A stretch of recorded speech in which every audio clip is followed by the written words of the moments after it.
sun in a clear sky, brilliant, powerful, unforgettable, only to vanish, leaving behind scattered fragments in humanity's memory. Egypt, with its pyramids, Greece, with its philosophy, Rome, with its mighty empire, these are names etched forever into history. But hidden between those familiar pages lies another superpower, one that once held the ancient world in awe, then disappeared so completely that for thousands of years people nearly forgot they had ever existed. They were the Hittites, rulers of the great crossroads of Anatolia, signers of the oldest surviving peace treaty with Egypt, masters of war chariots and advanced metalwork. And then, almost without warning, they vanished from human memory. For centuries they lived on only as shadows in legend. Even as late as the 18th century, scholars still argued over whether the Hittites had ever truly existed. That changed when, from the ruins of Hattusa, their once glorious capital, archaeologists unearthed clay tablets pressed with cuneiform script. Suddenly another world came into focus, an empire that rivaled Egypt and Babylon, built on written law, skilled diplomacy, and trade networks stretching across the Near East. In tonight's episode of Bedtime History, we'll follow the trail of the Hittites to confront an age-old question. Why do some civilizations, despite reaching the heights of power on the battlefield and at the negotiating table, still fade away, swept from history, until even their names are almost forgotten? To answer those questions, we have to turn the clock back more than 3,000 years to the early centuries of the second millennium BCE. At that time, the land we now call Anatolia, or Asia Minor, wasn't a unified nation. Instead, it was a patchwork quilt of tribes and small kingdoms scattered across the highlands. This was a unique crossroads. To the west, the Aegean Sea; to the east, the Armenian highlands and Mesopotamia; to the south, Syria and Egypt; and to the north, the Black Sea. Anatolia was both a hub of trade routes and a meeting point for waves of migration, producing a landscape rich in diversity, but also rife with conflict. Indo-European groups from the north, possibly moving through the Caucasus, drifted into Anatolia in waves over centuries.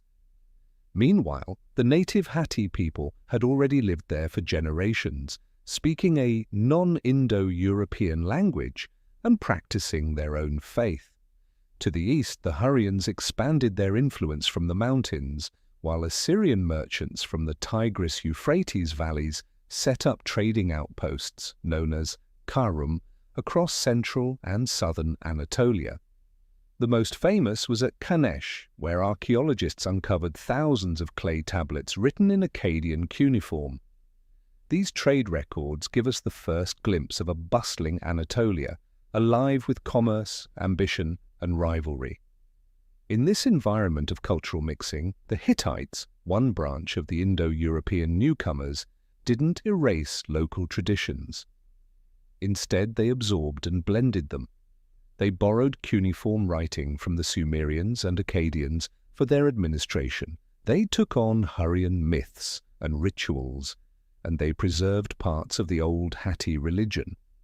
Out of this fusion was born the Hittite identity, Indo-European in roots, but deeply tied to the traditions of the Near East.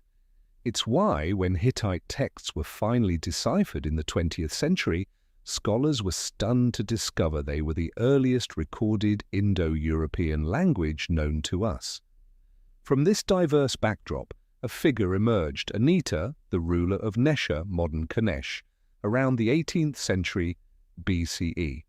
Anita left behind a remarkable text, often called the Proclamation of Anita, one of the oldest Indo-European writings ever discovered. In it he recorded his conquests, including the capture of Hattusa, the stronghold of the Hatti. He swore a solemn curse that no one should ever rebuild it.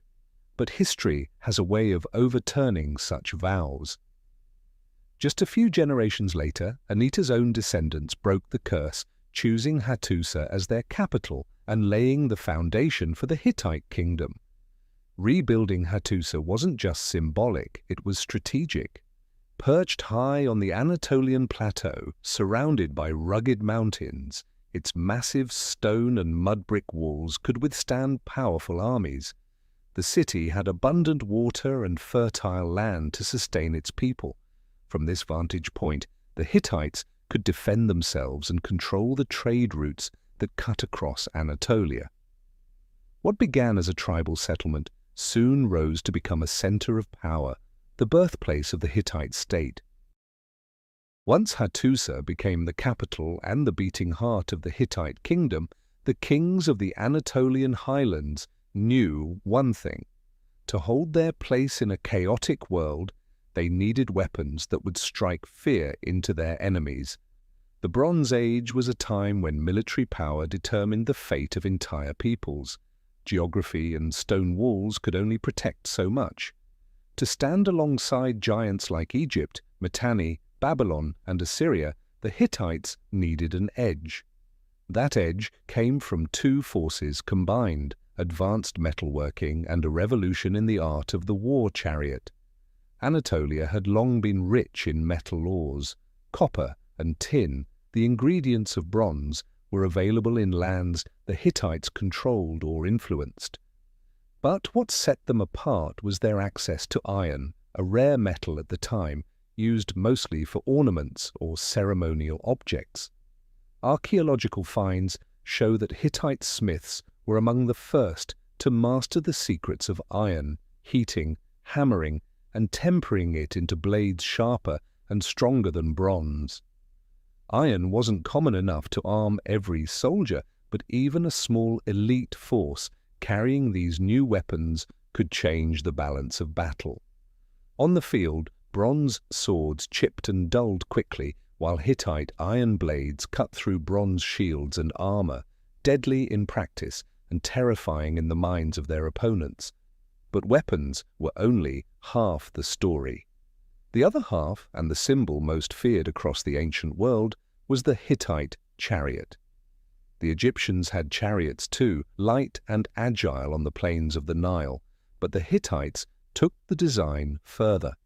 They shifted the axle toward the back, giving the chariot better balance, even on rough terrain. Their six-spoked wheels were strong but light, and the standing platform was wide enough for 3 men. That one change made all the difference. Instead of just a driver and an archer, a Hittite chariot could also carry a third warrior armed with a spear or shield, ready for close combat. Suddenly, the chariot was no longer just a mobile archery platform. It became a versatile war machine, able to strike from a distance, shield its crew, and smash straight into enemy lines. From Hattusa, clay tablets preserve the Kikuli text, a horse training manual written by a Mitanni expert. It lays out in detail how to feed, exercise, and rest horses, even endurance routines for long campaigns. These records reveal not just professionalism in raising war horses, but also traces of ancient Indo-Aryan vocabulary, evidence of cultural exchange across the Indo-European world. Thanks to this knowledge, Hittite horses weren't just beasts of burden, they were trained athletes, capable of powering through long battles and grueling marches. Imagine it, hundreds of Hittite chariots charging into a valley, hooves thundering like rolling storms, wheels grinding into the earth, arrows raining down before the enemy could even form up. As panic spread, Hittite infantry moved in to finish the job. Their army wasn't just about brute force, it was coordinated.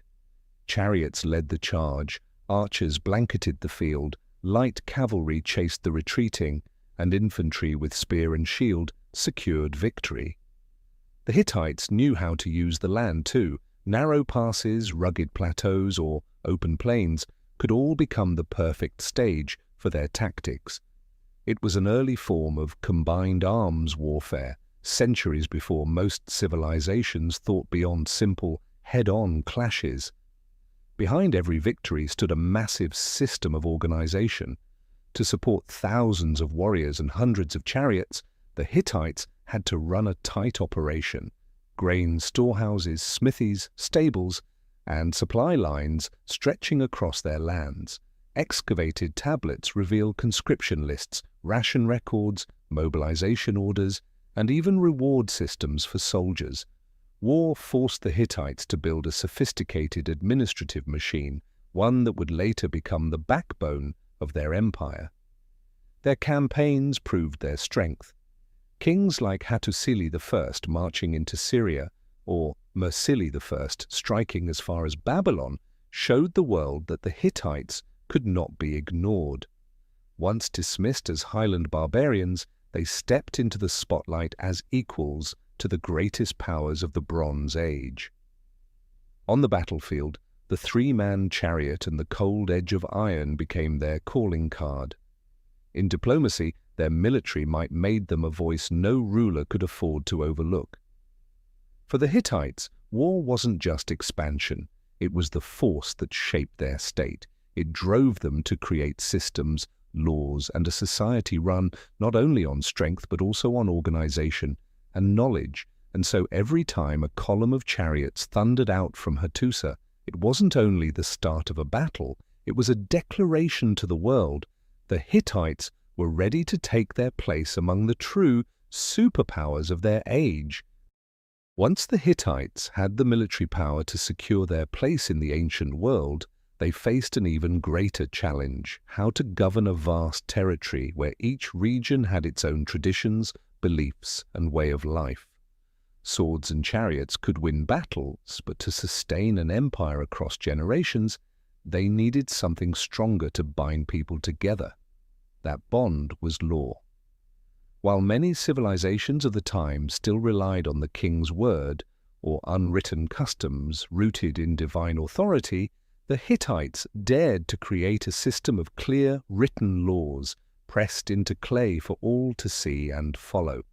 This became one of the earliest law codes in history, second only to Hammurabi's code in Babylon.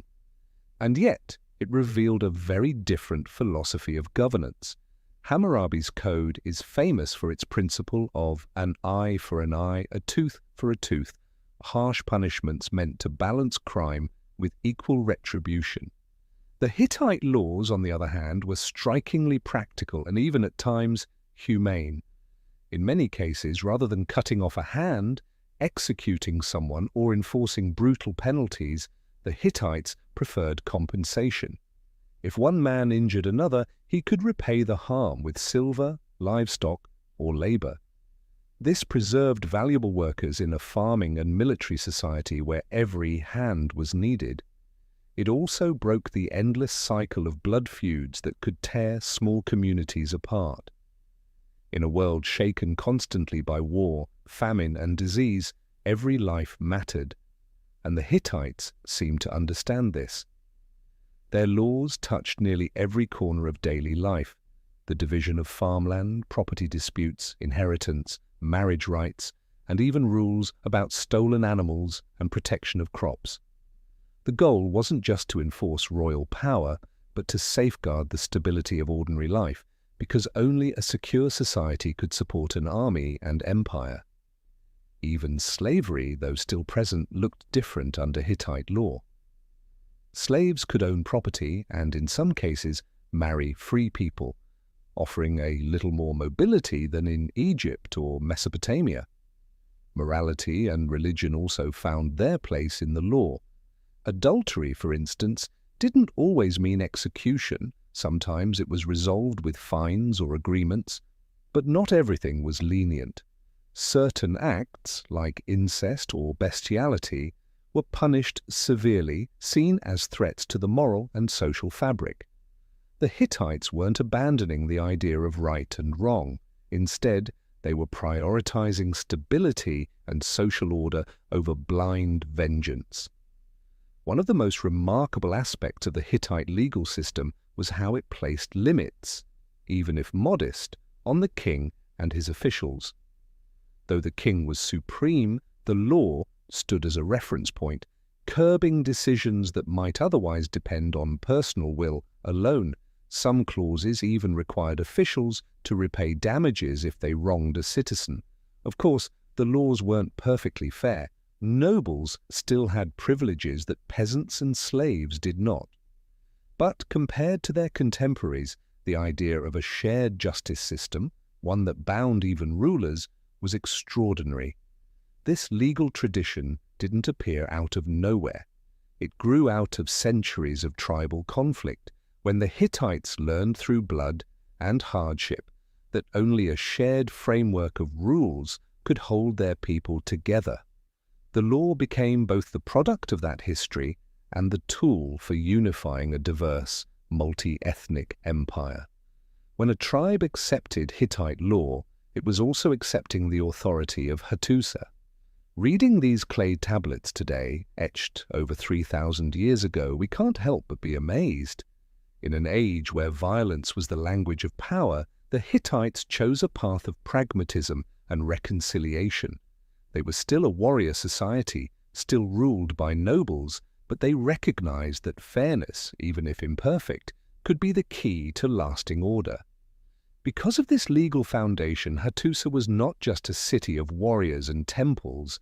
It became an archive of thousands of documents, laws, treaties, disputes, resolved not by the sword but by the written word. From this base, the Hittites built not only a state strong in arms, but also a community that could function on trust in the law. It was a step forward that set them apart, and one that allowed their young empire to survive the violent storms of the Bronze Age, leaving us with a testament to humanity's search for order in even the most chaotic chapters of history. If military power and law gave the Hittite Empire its structure, then religion and myth were its soul. The Hittites proudly called their land the country of 1,000 gods, and that was no exaggeration. In the ancient world, every city, every village, even rivers and mountains had their own deities. But instead of erasing local beliefs or forcing a single state religion, the Hittites chose to blend and absorb. When they conquered new lands, they didn't destroy local temples. They welcomed those gods into their own pantheon.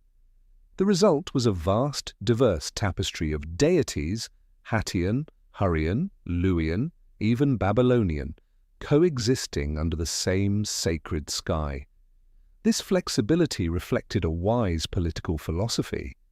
The Hittites knew their empire stretched across many peoples and traditions. Forcing one faith might spark resistance, but honoring local gods gave communities a sense of continuity. At the same time, those gods were folded into a larger cosmic order, seen as different faces of the same divine power. Religion thus became more than worship. It was a tool of unity and politics. Every treaty included oaths sworn before the gods, with the belief that breaking the pact would bring divine punishment. Faith, in this way, underpinned both law and diplomacy. At Hattusa, the chief deities were the storm god Tahuna, often equated with the Hurrian god Teshub, and the sun goddess of Arina. Together they embodied rain, fertility, light, and justice. The Hittites believed that the storm god's rains and the sun goddess's warmth kept life flourishing.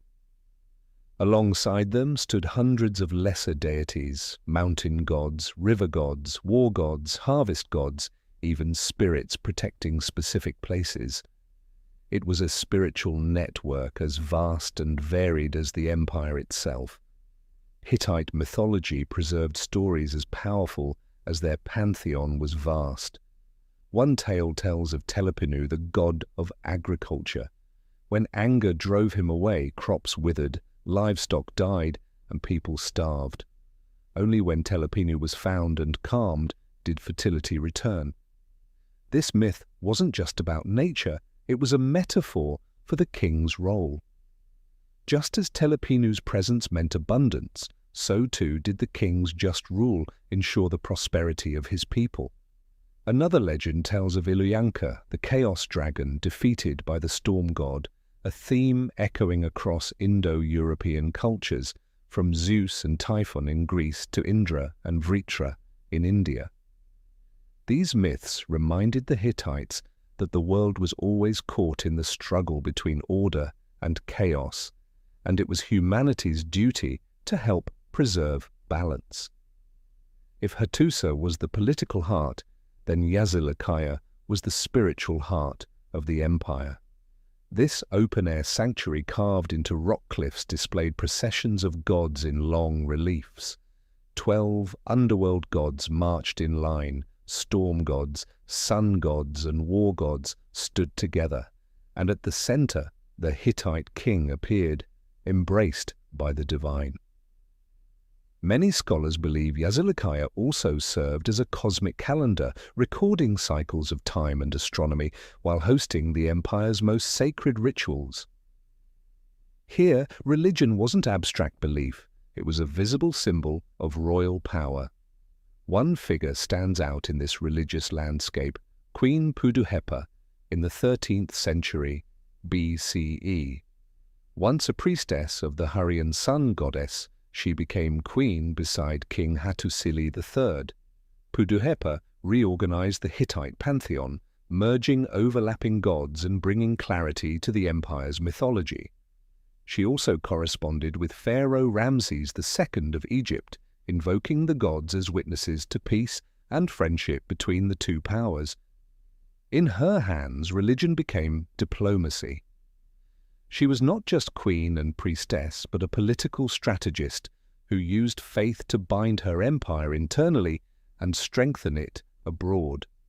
Looking into the Hittite world of gods, we don't see a rigid system. Instead, we find a colorful mosaic reflecting cultural diversity and political skill. It was a faith of fusion where the gods of conquerors and the gods of the conquered shared the same temple. Myths explained the forces of nature, but they also legitimized royal authority. For the Hittites, belief was not only spiritual, it was the foundation that allowed a multi-ethnic empire to endure and hold together through the storms of the Bronze Age. With military power and religion forming the backbone of their empire, the Hittites soon faced the inevitable, direct clashes with the other great powers of their age.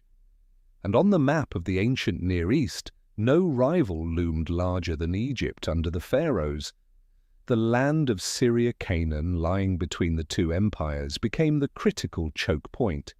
To control it meant to command the flow of trade, copper and tin from Anatolia, grain, cedarwood, and war horses from the Levant, and luxury goods arriving from the east. When Mitanni, the old buffer state in northern Syria, began to collapse, Egypt and the Hittites came face to face. Tensions flared with a mysterious episode known as the Dahamunzu affair. After the sudden death of Pharaoh Tutankhamun, the young queen, likely Ankhesenamun, sent a desperate letter to Suppiluliuma, the first of the Hittites. She asked him to send one of his sons to Egypt so she could marry him and preserve the throne. It was unprecedented, an Egyptian princess declaring she would not marry any of her own subjects and requesting a foreign prince instead. After some hesitation, Suppiluliuma agreed and sent Prince Zananza down the Nile. But the prince never arrived. He was murdered along the way. The affair shattered trust between the two kingdoms and set the stage for decades of hostility. The conflict reached its climax at the Battle of Kadesh in 1274 BCE, one of the most famous battles of the Bronze Age. On one side stood Ramses II of Egypt, on the other Muwatalli II of the Hittites. Both marched massive armies toward the city of Kadesh on the banks of the Orontes River. Ramses, eager and misled by faulty intelligence, advanced his Amun division too far ahead, while the rest of his army lagged behind. It was exactly the opening Muwatalli had been waiting for. Thousands of Hittite chariots stormed down in a sudden, devastating ambush. The Egyptian camp was thrown into chaos, and only Ramses's stubborn defense, along with reinforcements that arrived just in time, prevented total disaster. The Egyptians later carved grand inscriptions on the walls of Karnak and Abu Simbel, portraying Ramses as a lone hero who turned the tide single-handedly. The Hittite records, in contrast, emphasized that they had held Kadesh and forced the Egyptians to retreat.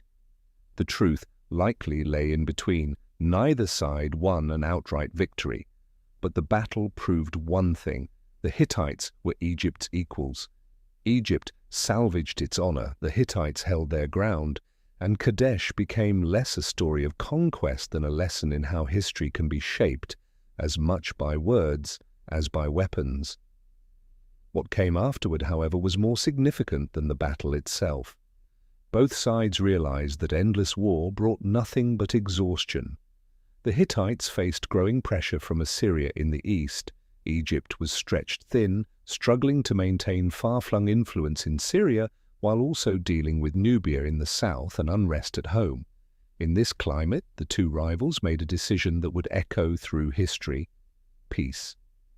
Around 1259 BCE, under Hattusa III of the Hittites and Ramses II of Egypt, the two empires sealed a treaty. It was written in two versions, one in Akkadian cuneiform at Hattusa, the other in Egyptian hieroglyphs at Karnak. This was the earliest known surviving written peace treaty in the world. It didn't just declare an end to hostilities, it laid out a framework for alliance, mutual defense against outside attacks, extradition of fugitives and deserters, and, most importantly, an eternal oath of friendship sworn before the gods. A copy cast in silver, symbolizing permanence, was exchanged between the two courts. Today, a replica of that treaty hangs at the United Nations as a reminder of humanity's timeless yearning for peace. The treaty was more than words. To seal the pact, a Hittite princess was married to Ramses II, becoming a queen of Egypt.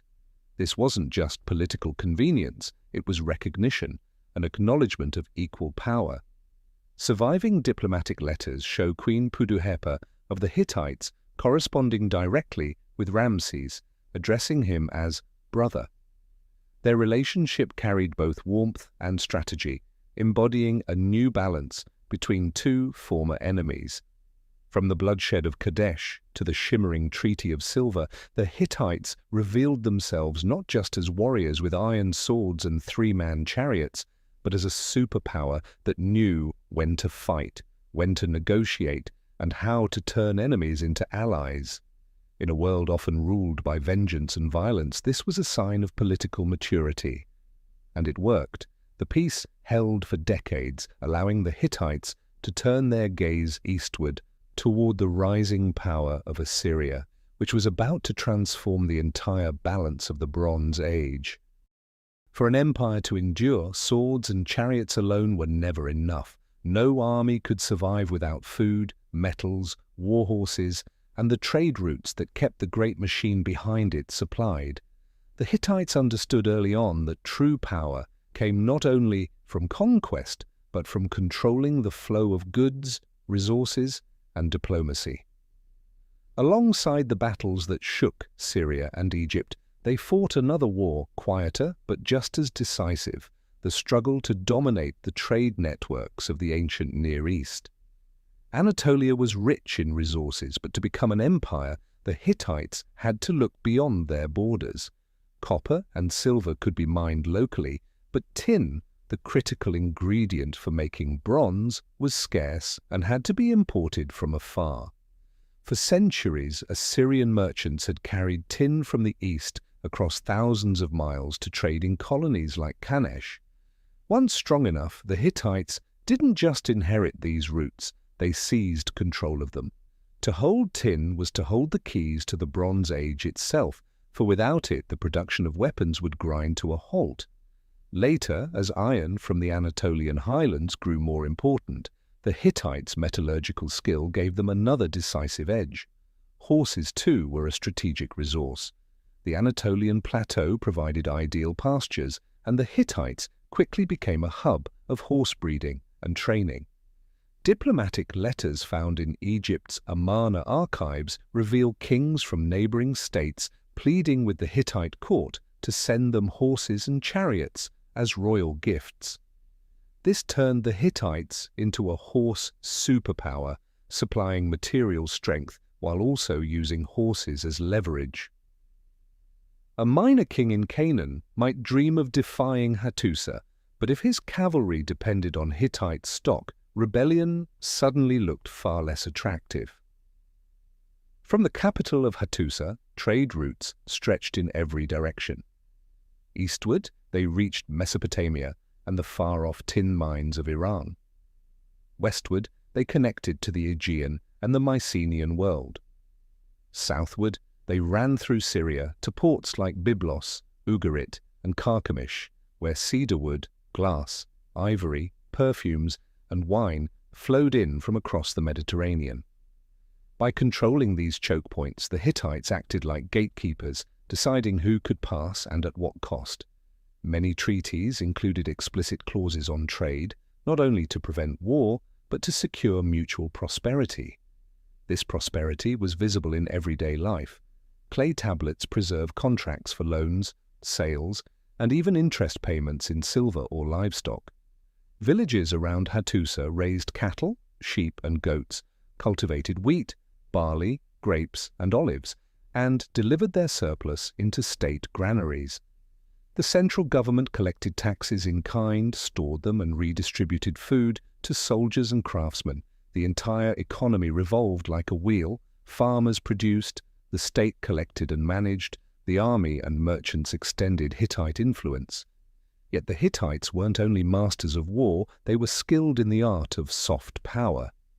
When necessary, they used gifts, gold, horses, or royal brides to strengthen alliances. If a Syrian city-state hesitated between Egypt and Hattusa, the Hittite king might send lavish gifts, promises of protection, and a treaty sworn before the gods. In a world where divine oaths carried more weight than any piece of parchment, this strategy proved remarkably effective. Surviving letters from Amarna and Hattusa reveal a tone both commanding and intimate, kings addressing each other as brother, exchanging tokens of goodwill, while beneath the pleasantries lay sharp calculations of power. A striking example was Hittite relations with Ugarit, a wealthy port on the Mediterranean. Rather than conquering it by force, the Hittites made Ugarit a vassal state, allowing its king wide autonomy in exchange for loyalty and tribute. This arrangement let Hattusa reap the benefits of maritime trade without expending armies to rule directly. It was a clever strategy, turning commerce into a chain that bound the empire together without bloodshed. But prosperity carried risks. An empire built too heavily on trade and resources could become hostage to them. If routes were disrupted by war, migration, or natural disaster, the entire system might falter, and that in time was exactly what would unravel the Bronze Age world. But during their golden age, by mastering trade and wielding it as both lifeline and weapon, the Hittites showed that an empire could thrive not only by the sword, but by the subtle power of exchange, obligation, and persuasion. If military power and trade formed the backbone of the Hittite Empire, then culture, art, and writing were its soul, the part that endured long after the empire itself disappeared. Among the tens of thousands of clay tablets discovered at Hattusa, one truth stands out. The Hittites were among the first peoples to transform collective memory into written word, and that act allowed their world to step out of the shadows of time. The Hittite language belonged to the Indo-European family, and when it was finally deciphered in the early 20th century, it stunned scholars. It turned out to be the oldest recorded Indo-European tongue, predating Greek and Latin by centuries. The Hittites themselves called it Nesili, the language of Nesha, tying their identity back to the city of Kanesh, where their kingdom began. They wrote it using cuneiform, borrowed from the Akkadians, and impressed onto clay. But that wasn't their only script. They also carved Luwian hieroglyphs onto stone and city walls, creating a dual writing system, practical for administration, symbolic for ceremony. This flexibility reflected their genius. They didn't reinvent writing from scratch, but adopted and reshaped what they needed. Hittite culture also thrived through art and architecture. At Hattusa, massive fortification walls still stand, their gates decorated with lions, warriors, and mythic creatures. The Lion Gate, the Warrior Gate, and the Sphinx Gate testify to a style that was at once realistic and symbolic.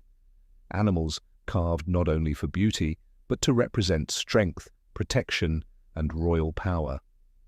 At Yazilakia, their open-air sanctuary, gods march in endless processions across rock reliefs, one of the Bronze Age's most remarkable artistic legacies.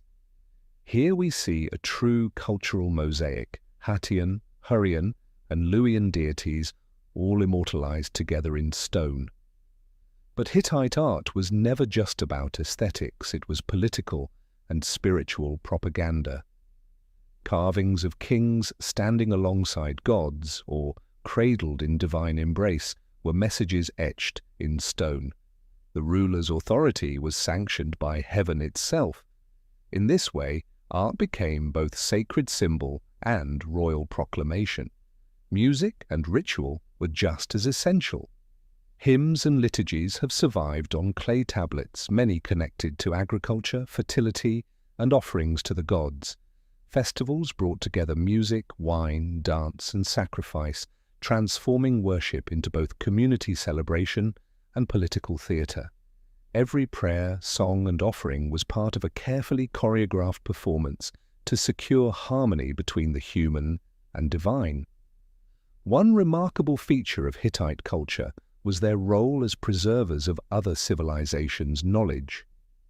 In the archives of Hattusa, archaeologists uncovered copies of Sumerian, Akkadian, and Hurrian myths.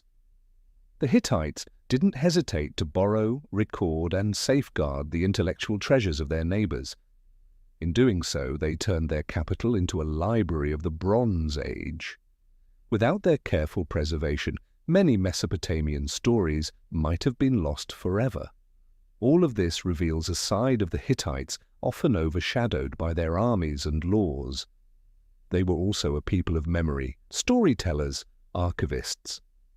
And it's thanks to the thousands of tablets they left behind that we can reconstruct their world in such vivid detail today. Without this written legacy, the Hittites might have survived only as a faint echo in the Bible, a blurred shadow swallowed by myth.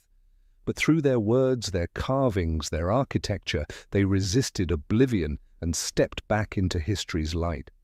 Hittite culture then carries an eternal weight. It proves that the strength of an empire is measured not only in what it conquers, but in what it records, remembers, and passes on. Because of that legacy, the Hittites are remembered not just as warriors with iron swords and three-man chariots, but as a civilization that helped write some of the very first chapters of humanity's shared story. When an empire reaches its height, the road ahead is rarely paved with endless triumphs. More often, it's marked by subtle fractures from within. For the Hittites, their rapid expansion in the 15th and 14th centuries BCE transformed them from a highland kingdom into one of the superpowers of the Bronze Age. But the very process of growth also sowed tensions, succession struggles, deepening social divisions, and local revolts that constantly threatened the empire's stability. From the very beginning, kings like Hattusili I and Mursili I launched bold campaigns pushing south and east, even once striking as far as Babylon, sending shockwaves through Mesopotamia. These victories brought glory and wealth, but they also created a problem: a vast, multi-ethnic empire stretching across diverse lands, each with its own traditions and interests. Governing such a patchwork was never easy. Whenever the central authority weakened, vassals and distant city-states looked for ways to break free, or to switch allegiance to rival powers like Egypt or Assyria. Even within the royal court, the throne was a source of constant strife. Kings were often deposed not by foreign enemies, but by their own brothers, sons, or nephews. Clay tablets record oaths of loyalty sworn by nobles and generals before the gods, promising faithfulness to the king and his heirs. But those oaths were often broken when power began to waver. In the 16th century BCE, King Telepinu issued a famous edict attempting to establish clear succession rules to end the bloodshed. Yet history shows those laws were rarely honored. Even under divine witness, the Hittite throne remained fragile. Society itself grew more stratified as the empire expanded. At the top stood the king, believed to embody the storm god and sun goddess, and alongside him the queen, who in some cases wielded political power equal to her husband, as Queen Puduhepa did later on. Beneath them were nobles and generals controlling land, slaves, and armies. At the base were farmers, craftsmen, and slaves shouldering taxes and labor obligations. While the law offered some measure of fairness, privilege always tilted toward the elite. Over time, this imbalance widened into a social burden, creating distance between the imperial center and the provinces. Military expansion also stretched the empire dangerously thin. To the south, the Hittites had to hold Syria against Egyptian influence. To the east, Assyria was rising, a younger power but increasingly aggressive. To the west, Luwian groups and the Mycenaeans along the Aegean coast posed threats of their own. An empire forced to maintain large armies on multiple fronts, while fractured within, was bound sooner or later to face crisis. Clay tablets from Hattusa record evidence of rebellions. Syrian vassals such as Amurru or Ugarit occasionally turned their backs on Hattusa, seeking Egyptian protection instead. Even regions closer to the capital sometimes saw nobles rise in revolt against the crown. Each uprising demanded costly campaigns to suppress, trapping the empire in a cycle of unrest and retribution. And yet the Hittites had an extraordinary capacity to recover from crisis. Time and again, they rebuilt order through law, religion, and diplomacy.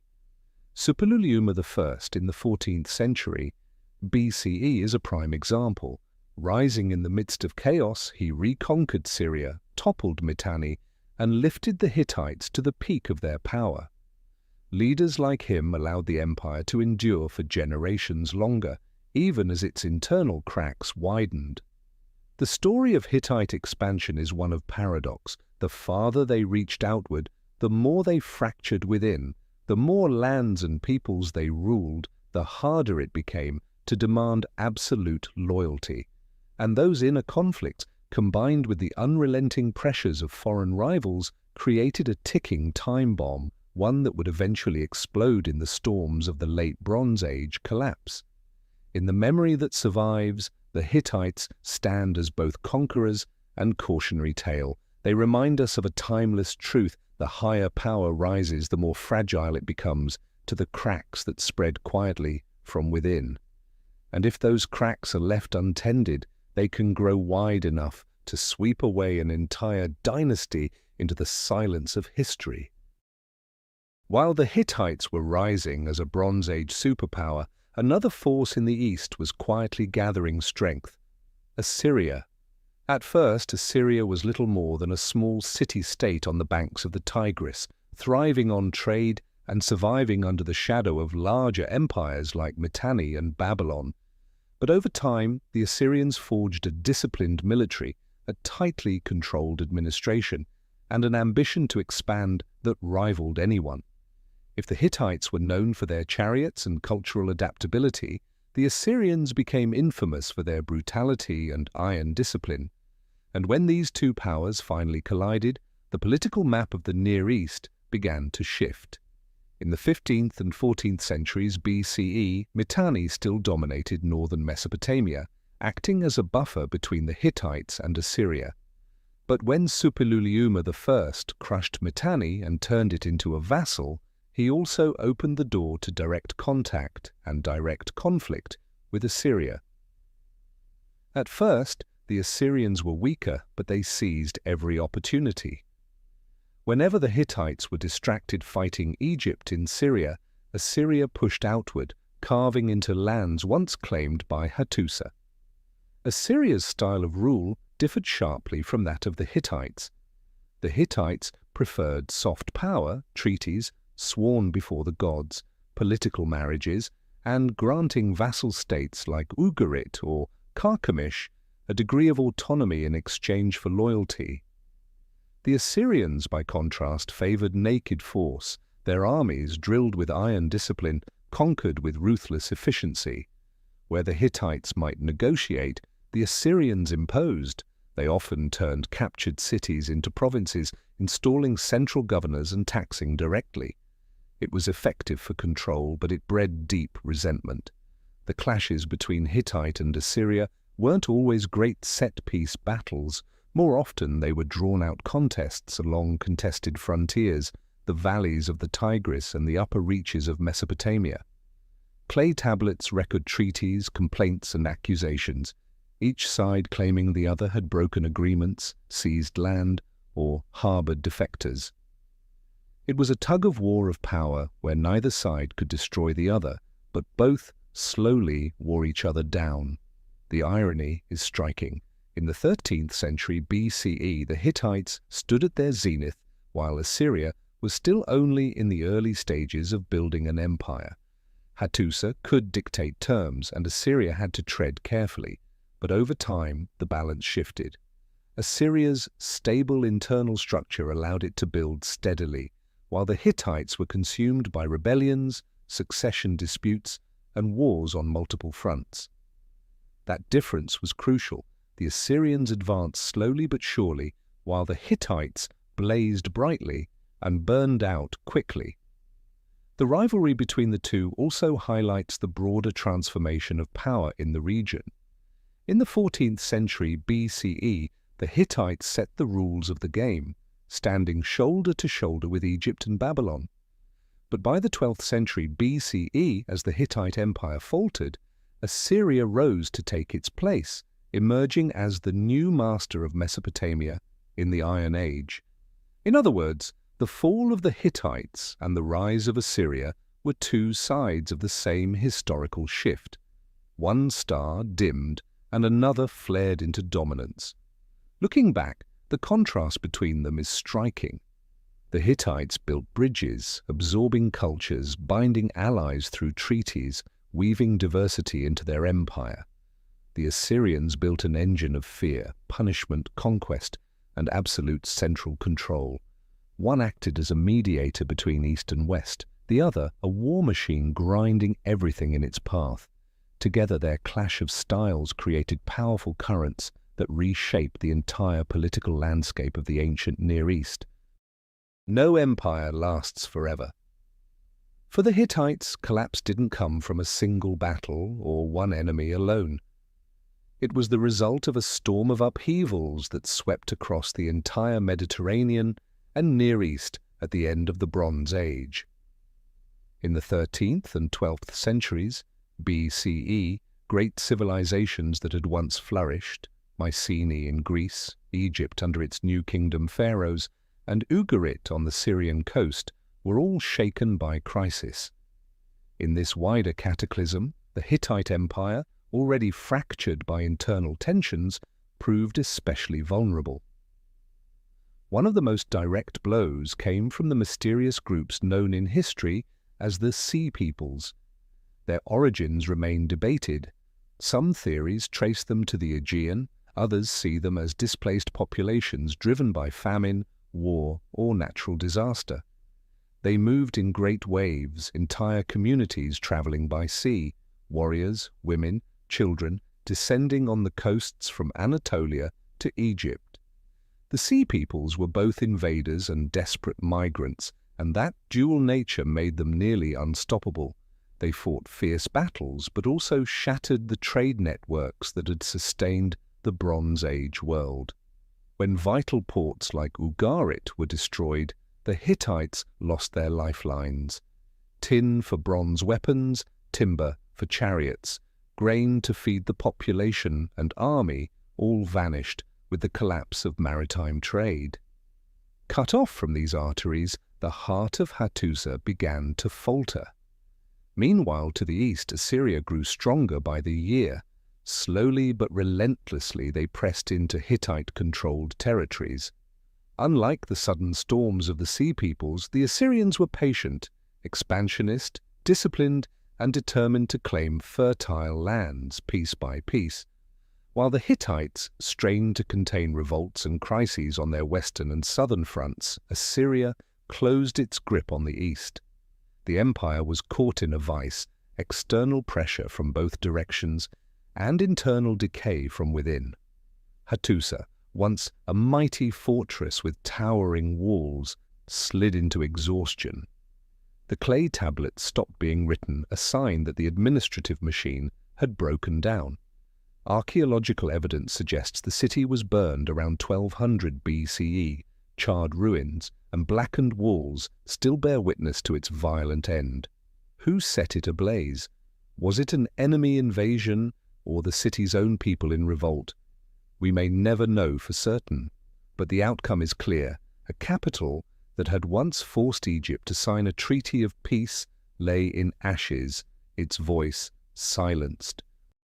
When Hattusa went up in flames around 1200 BCE, it seemed as if Hittite history had ended forever. And yet, from the ashes, a chain of smaller kingdoms survived in southern Anatolia and northern Syria, keeping alive the final sparks of a once mighty civilization. These are known today as the Neo-Hittite kingdoms, bridges between the fallen Bronze Age world and the dawning Iron Age. The most prominent was Carchemish, a city on the banks of the Euphrates. Once a loyal vassal of Hattusa, Carchemish now rose as its heir. Its kings still called themselves Hittite, still carved inscriptions in Luwian hieroglyphs, and still depicted themselves alongside the storm god and the sun goddess on stone monuments. The message was clear: the Hittites had not vanished entirely. Surrounding Carchemish, a constellation of small states emerged: Kumu, Melid, Gurgum, Tabal, and Que, wedged between rising powers like Assyria, the Arameans, and Urartu. These states survived through flexible diplomacy, sometimes submitting, sometimes allying, sometimes rebelling, to regain independence. Though small, they preserved distinct Hittite traditions in their art and rituals. Reliefs from sites like Zincherli and Karatepe, carved in the 9th and 8th centuries BCE, depict banquets, gods, and battles, Hittite in spirit, yet blended with Aramean and Phoenician influences. They are proof that Hittite culture didn't disappear, but flowed into the wider mosaic of the Near East. Language, too, tells the story of survival. The Hittite tongue, written in cuneiform, vanished with Hattusa, but Luwian hieroglyphs continued to be carved on stone monuments for centuries, preserving echoes of a lost empire and helping modern scholars trace the transition from the Hittite kingdom to these successor states. Eventually, the tide of history caught up. In the 8th and 7th centuries BCE, Carchemish, Kumu, and their neighbors fell one by one to the kings of Assyria, Tiglath-Pileser III, Sargon II, and their successors. On the political map, the Hittites were erased. Yet their influence lived on. Assyrian palaces borrowed motifs and sculptural styles from Hittite art, proof that even the conquerors absorbed something from the culture they destroyed. Their mythology, too, left traces far beyond Anatolia. Tales of the storm god battling a dragon, or of the vanished deity whose absence brought famine, spread into Syria, into Greek mythology, and even into the Bible. Some scholars argue that the Old Testament's imagery of demons and chaos draws partly from Hittite Hurrian myth. The Neo-Hittite kingdoms eventually faded under Assyrian rule, but they were like glowing embers after a great fire, small but still shining. From that dim light, the Hittites left behind a lasting legacy, etched not only in stone, but in the cultural memory of humanity itself. The Hittite Empire did not exist in isolation. It was part of a vast and interconnected world of the Bronze Age. To truly understand them, we can't just picture their chariots thundering across the Anatolian highlands or the massive walls of Hattusa. We have to place them within a web of exchanges, alliances, and rivalries stretching from the Nile to the Aegean, from Mesopotamia to the Iranian plateau. The Hittites were a crucial link in that chain, both a bridge between East and West, and one of the earliest architects of what we might call an international order. By the 14th and 13th centuries BCE, this ancient world had coalesced into what historians often describe as a club of superpowers. Its members included Egypt in the south, Babylon and Assyria in the east, Mitanni, and later the Hittites in Anatolia, and wealthy city-states like Ugarit, Byblos, and Carchemish in Syria. Canaan. These states didn't just fight, they also exchanged letters, gifts, and royal marriages. In Egypt's Amarna archive, hundreds of cuneiform letters have been found in which kings addressed each other as brother, trading princesses, gold, silver, horses, and luxury goods. Thanks to its strategic position, the Hittite kingdom quickly earned a seat at this table of equals. That meant that alongside battles like Kadesh, the Hittites were deeply involved in a kind of court diplomacy on a scale the world had never seen before. Hittite kings wrote to pharaohs, corresponded with Babylonian rulers, and received gifts from Cyprus and the Aegean. Envoys and merchants traveled constantly, carrying not only goods but also news, ideas, and technologies. Through these networks, chariot warfare, metallurgical techniques, myths, and rituals spread across entire regions. The Hittites were both recipients and transmitters, positioned at the very center of an increasingly connected world. In trade, their role was indispensable. Controlling Anatolia with its copper, silver, and iron ores, and the routes leading to distant tin sources in the east, they became the gatekeepers of the era's most vital resource. Bronze, the foundation of the age, depended on tin, and Egypt, Babylon, and Mycenae all relied on routes overseen by the Hittites. This made them not only a military power, but also an economic one. But it wasn't only goods that moved along these routes, it was knowledge. In the royal archives of Hattusa, archaeologists uncovered copies of Sumerian, Akkadian, and Hurrian myths, along with texts on medicine and divination from Mesopotamia. The Hittites didn't just borrow, they preserved. Their capital became a kind of library for the ancient world. Without their copies, many stories might have been lost forever. The myth of Iluyanka, the storm god's battle with the dragon, may have fed into Greek motifs. Hurrian rituals survived thanks to Hittite records. Indo-Aryan terms in horse training manuals revealed deep ties to Mitanni.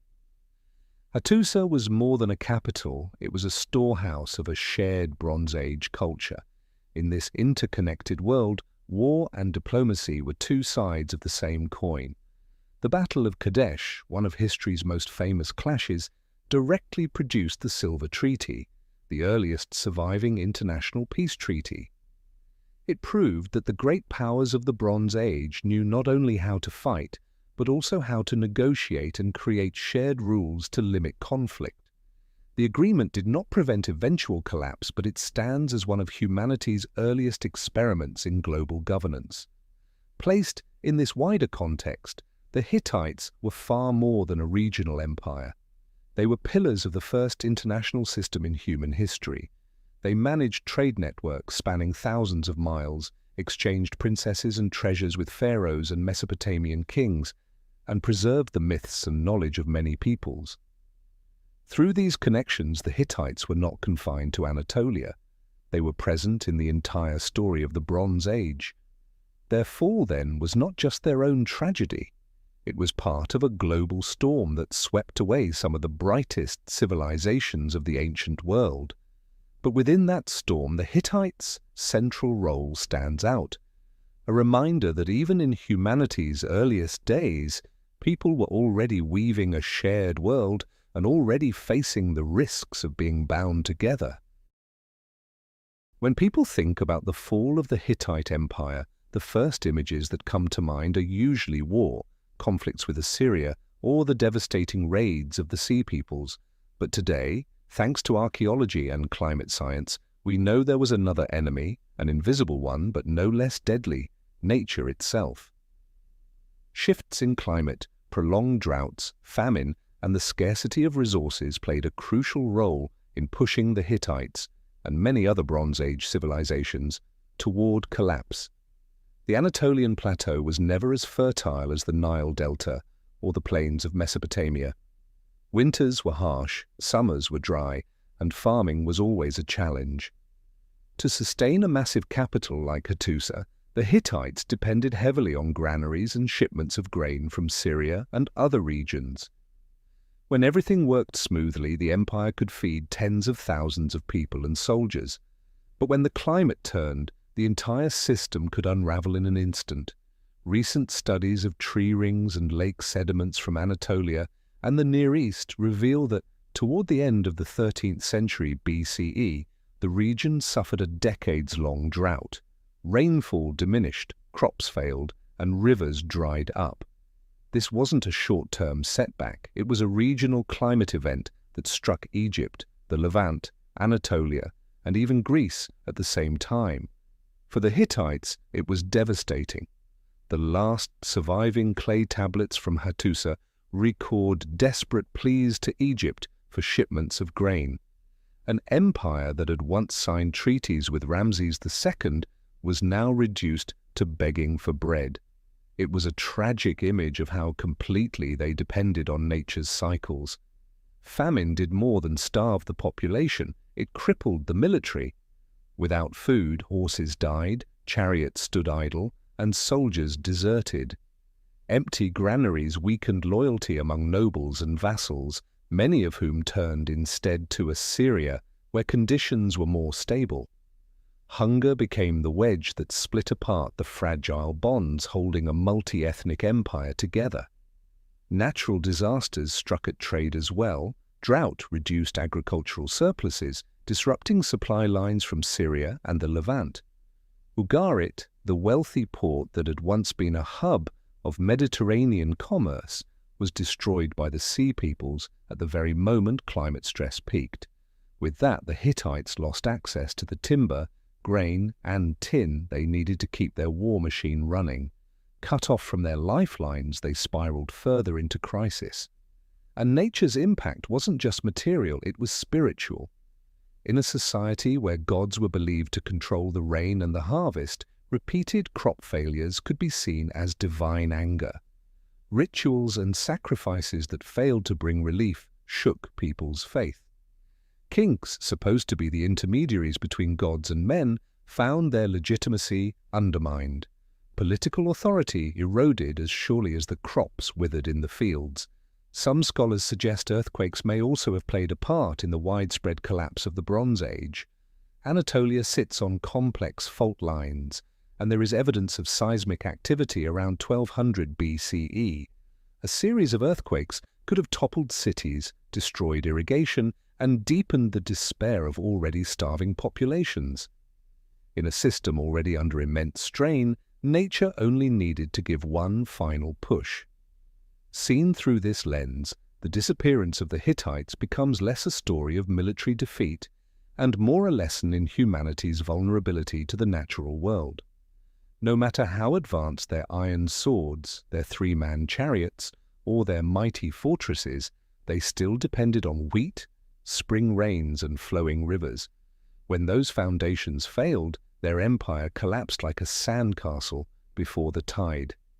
And in one of history's cruelest ironies, just as the Hittites reached their moment of greatest power, nature turned against them, an enemy they could neither fight nor conquer. If drought and natural disaster were the invisible forces eroding the Hittite economy and faith, plague was the sudden blade that struck straight at the heart of the empire. In the ancient world, where medicine was rudimentary and belief in the gods outweighed scientific knowledge, disease was not just a health crisis, it was a social and political earthquake.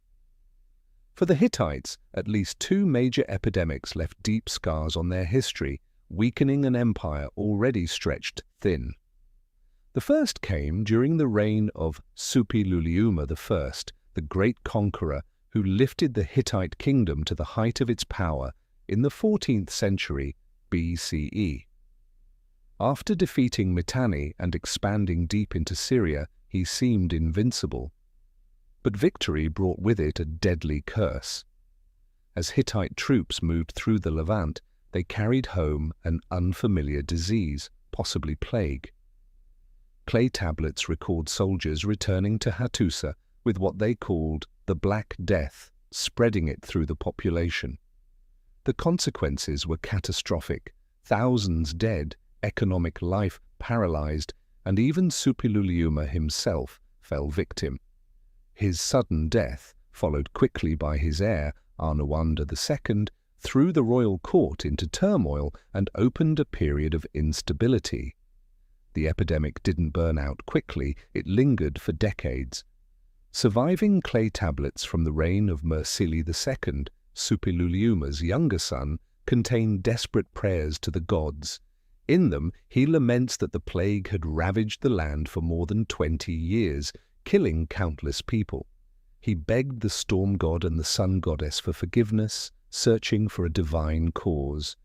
Was it his father's sin in attacking sacred lands, or a broken oath left unatoned? These prayers, both religious text and historical record, reveal the depth of despair the epidemic brought to king and people alike. Imagine an empire so dependent on agricultural and military labor suddenly losing farmers, craftsmen, and soldiers in vast numbers. Granaries, already strained by drought, emptied faster, with fewer hands to fill them.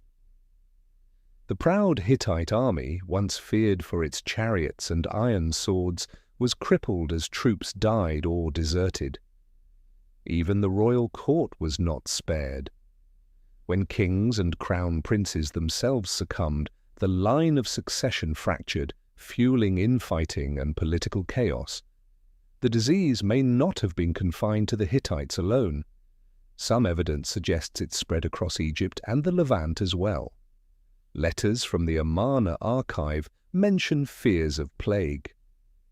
In a world knit together by trade and war, disease traveled as swiftly as goods.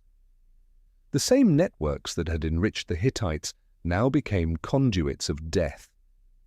Modern science has begun to shed light on this ancient catastrophe. DNA recovered from ancient human remains in Anatolia, and the Levant shows traces of Yersinia pestis, the bacterium behind plague, dating to this very period. If correct, then the Hittites may have endured one of humanity's earliest great plague outbreaks, centuries before the Black Death swept through medieval Europe. Whether it was plague or another epidemic, its impact was undeniable. Walls and chariots could hold back foreign enemies, but not an invisible one carried in the bloodstream. Disease didn't just kill, it broke faith. When sacrifices and prayers failed to end the suffering, people began to question their gods. And with that doubt, the authority of the king, believed to be the god's chosen intermediary, was shaken as well. In a society where religion and politics were inseparable, this erosion of faith was as destructive as any invading army. Looking back, plague emerges as a silent but central factor in the Hittites' decline. It did not burn Hattusa like enemy torches, nor cut trade like the Sea Peoples, but it hollowed the empire from within. It sapped strength slowly, making recovery harder and harder. And in the clay tablets filled with Mursili II's desperate prayers, we can still hear the faint echoes of a people battling an enemy they could never defeat. In the final centuries of the Bronze Age, the ancient world wasn't shaken only by war, natural disaster, and plague. It was also transformed by massive waves of migration. Dozens, perhaps hundreds, of communities abandoned their homelands, setting out in search of new lands where survival might be possible. In that great tide of movement, the Hittite Empire was both victim and participant. These migrations and forced resettlements reshaped the fragile social fabric of the Hittite world. The root causes of these migrations were often food shortages and political instability. Prolonged droughts and failed harvests forced people to leave barren lands in search of fertile ground and reliable water. Cities destroyed by war or trade networks severed by chaos left entire groups without the means to sustain themselves. And so, many of these migrant groups were not just wandering families, they became semi-military bands, moving as they fought, raiding as they searched for a place to settle. For the Hittites, migration pressed in from every direction. From the west, groups from the Aegean, possibly the ancestors of the sea peoples, pushed into the Anatolian coasts, threatening Hittite port cities. From the south, Aramean tribes and nomadic groups advanced into Syria, filling the vacuum left as Hittite power weakened. Even within Anatolia itself, long loyal vassal communities began slipping away from central control, seeking to re-establish their own autonomy. A kingdom built on the loyalty of vassals now found that loyalty unraveling. Migration didn't just fracture politics, it reshaped society itself. Newcomers brought their own gods, languages, and customs, often clashing with local traditions. At times, these tensions exploded into rebellion, forcing Hattusa to waste precious resources on costly campaigns to suppress uprisings. Yet migration also had a dual effect. Alongside conflict, it produced cultural blending. Faiths and traditions mingled, creating a diverse society that in some ways reflected the Hittites' long-standing talent for absorption and fusion. There was another layer, forced resettlement.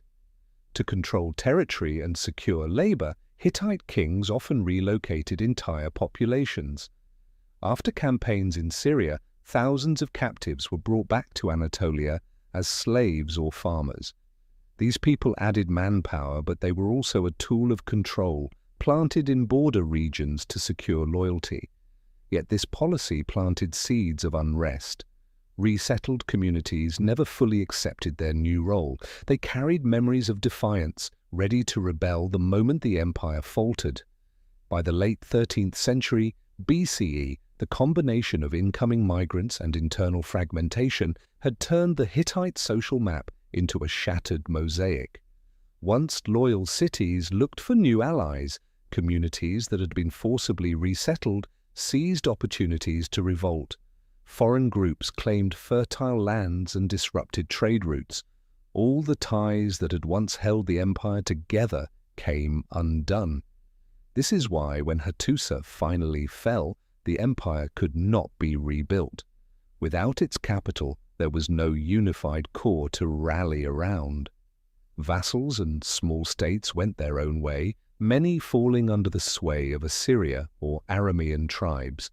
Carchemish held on to fragments of Hittite tradition, but these were only faint embers, not enough to rekindle the great fire of empire. Seen more broadly, migration and resettlement were not unique to the Hittites. They were part of a global phenomenon that contributed to the widespread collapse of the Bronze Age.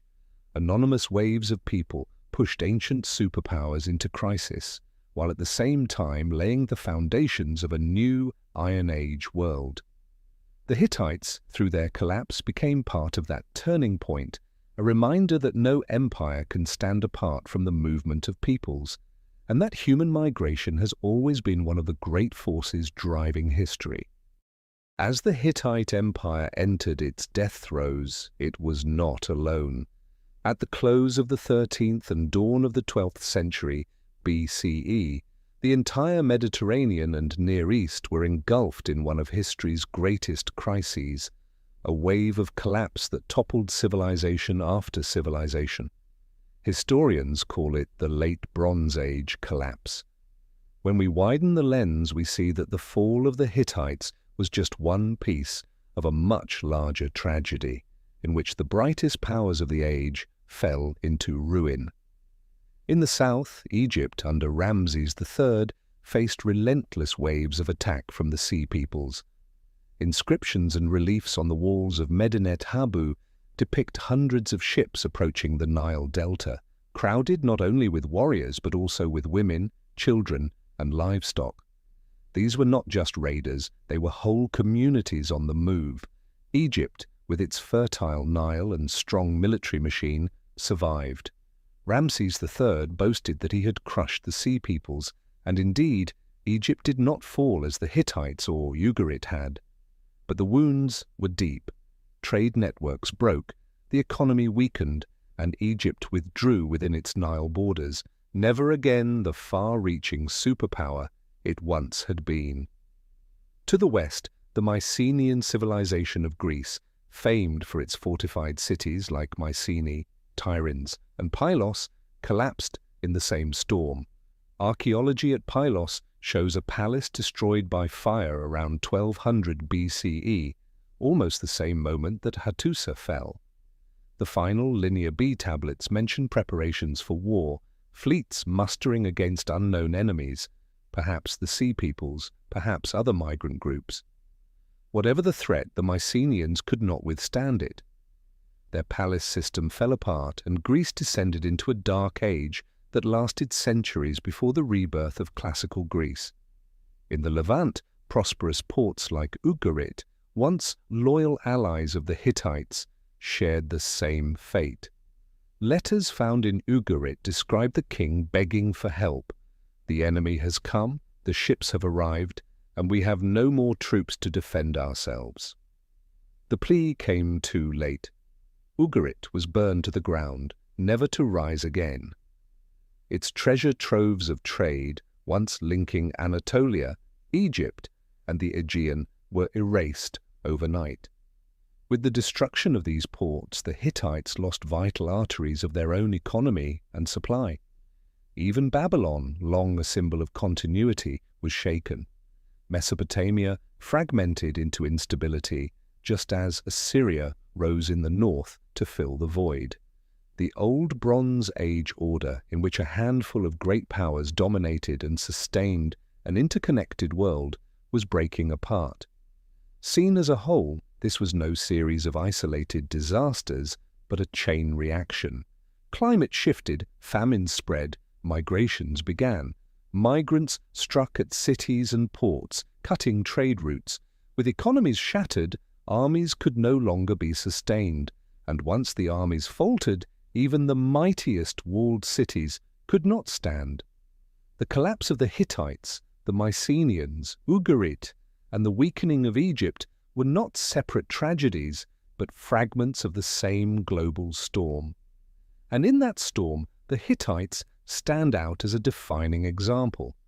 They were the bridge between East and West, the power that signed treaties with Egypt, the empire that controlled tin routes and war horses. Yet it was this central position that made them most vulnerable. When Ugarit fell, when the Sea Peoples swept through Syria, when drought withered Anatolia's fields, the Hittites were the first to collapse. They could not retreat into a single river valley like Egypt, nor survive in isolation behind mountains. They stood at the crossroads of the world, and when the world itself shook, they fell with it. The storm of the 12th century BCE was more than the fall of one empire, it was the end of an entire system. A great age closed, and out of its ashes a new one began, the Iron Age. Here, new powers like Assyria and later classical Greece would rise to dominate. But before that dawn could come, the world had to pass through the twilight of its brightest civilizations as the suns of the Bronze Age set together. The strangest thing about the Hittites is not only how powerful they once were, but how completely they disappeared from human memory for more than 2,000 years.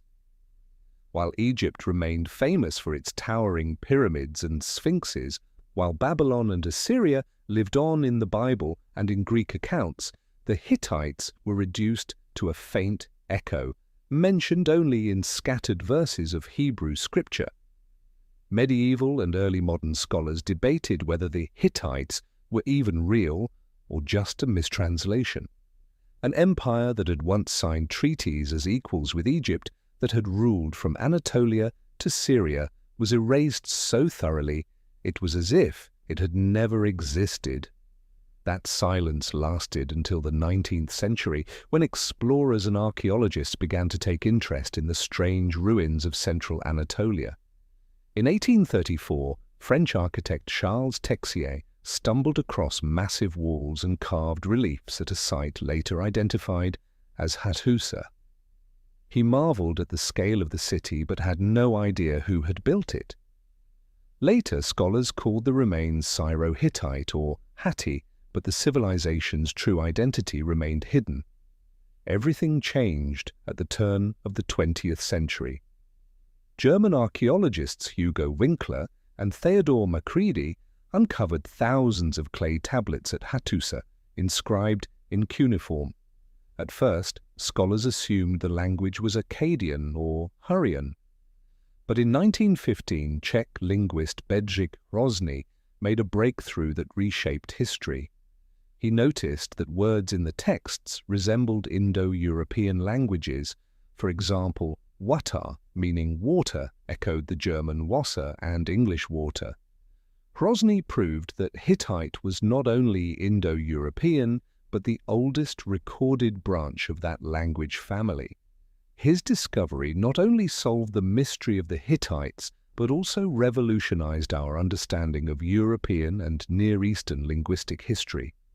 From those tablets, an entire lost world re-emerged. Treaties, laws, myths, diplomatic letters, and religious rituals revealed that the Hittites had been a true superpower, standing alongside Egypt and Babylon. What once seemed a minor biblical footnote became an empire with a thriving capital at Hattusa, powerful queens like Putuhepa, and military campaigns that shook Syria and Mesopotamia. From the shadows of oblivion, they stepped back into the light of archaeology and history. The rediscovery of the Hittites raised profound new questions. Who first mastered iron? Who created the earliest international peace treaties? And how could a great empire vanish so completely from collective memory? Each question spurred new research, linguistic, archaeological, even climatic, until the Hittites became a key to understanding the entire late Bronze Age collapse. Today, Hattusa is recognized as a UNESCO World Heritage Site. Visitors can walk through its stone walls, pass beneath the Lion Gate and the Sphinx Gate, and stand before the carved deities of Yazilikaya. What was forgotten for millennia now stands as a living monument to a civilization once equal to the most famous names of antiquity.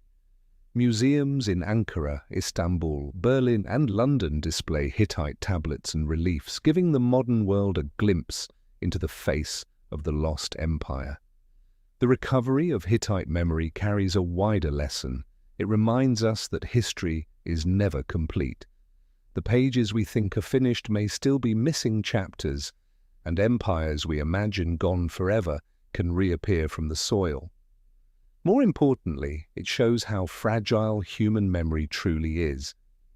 Even a superpower can vanish within centuries, leaving only faint traces that take millennia to uncover. The Hittites, then, are not just an archaeological subject.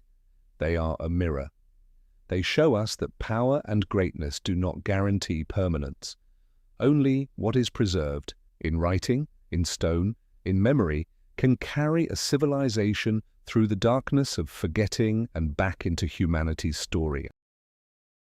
When we look back at the story of the Hittites rising from a small Anatolian tribe to a superpower equal to Egypt and Babylon, only to vanish from memory for 2,000 years, we don't just see history, we see a mirror reflecting the fragility of every civilization.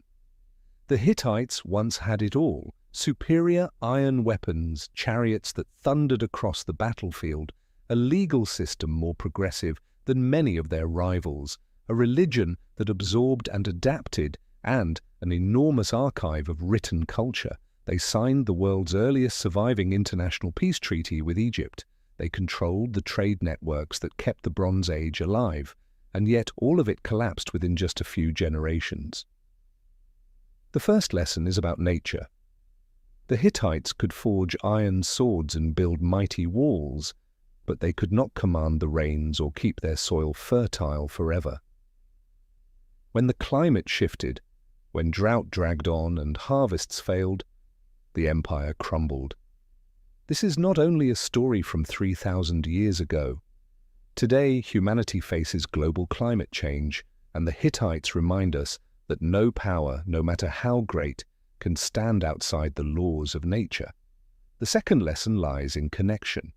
The Hittites became a superpower not only through conquest, but through their place in the global network of the Bronze Age, exchanging tin, horses, wine, ivory, signing treaties, marrying into foreign dynasties, and preserving the myths of many cultures. But the very connections that made them powerful also made them vulnerable. When ports like Ugarit fell, when the Sea Peoples cut off trade routes, the Hittites plunged into crisis. In a world increasingly bound together, prosperity and collapse often come hand in hand. The Hittites show us both sides of early globalization. It could lift a people to greatness, but also drag them down when the system broke. The third lesson is internal.